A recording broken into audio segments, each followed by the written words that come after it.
ঘন্টটা কিন্তু খেতে অসাধারণ স্বাদ।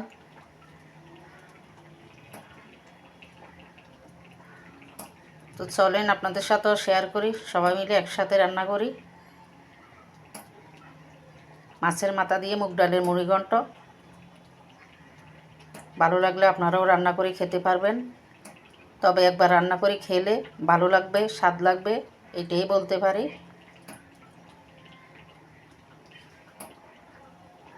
অসাধারণ একটা রান্না।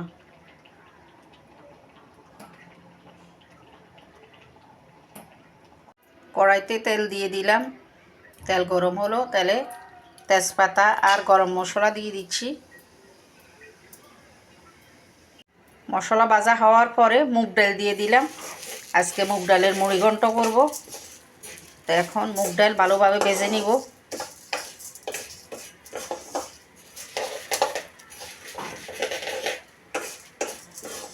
একদম ভালো করে ভেজে নিতে হবে মুগ ডাল।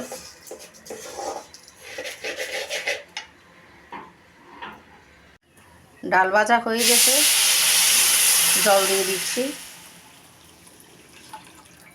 ডালে দিয়ে দিচ্ছি কাঁচামরিচ, দিয়ে দিচ্ছি আদা পেস্ট মানে আদা বাটা,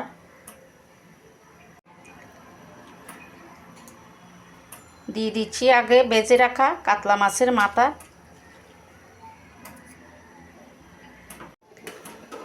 আজকে মাছের মাথা দিয়ে মুগ ডালের মুড়িঘণ্ট করতেছি।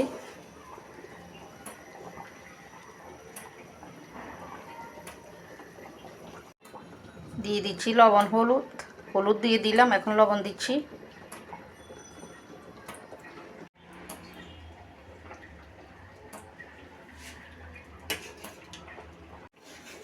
মোটামুটি হয়ে আসছে কাতলা মাছের মাথা দিয়ে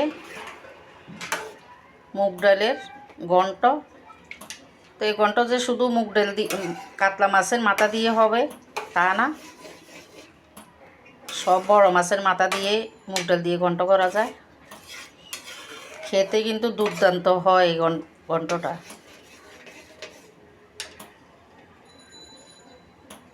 দিয়ে দিচ্ছি ধনে পাতা,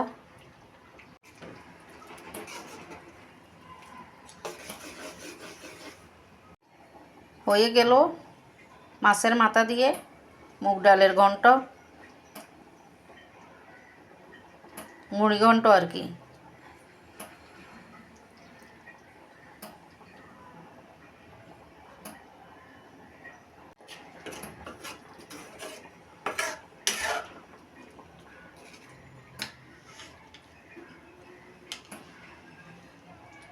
মাছের মাথা দিয়ে মুগ ডাল দিয়ে মুড়িঘণ্ট করলাম।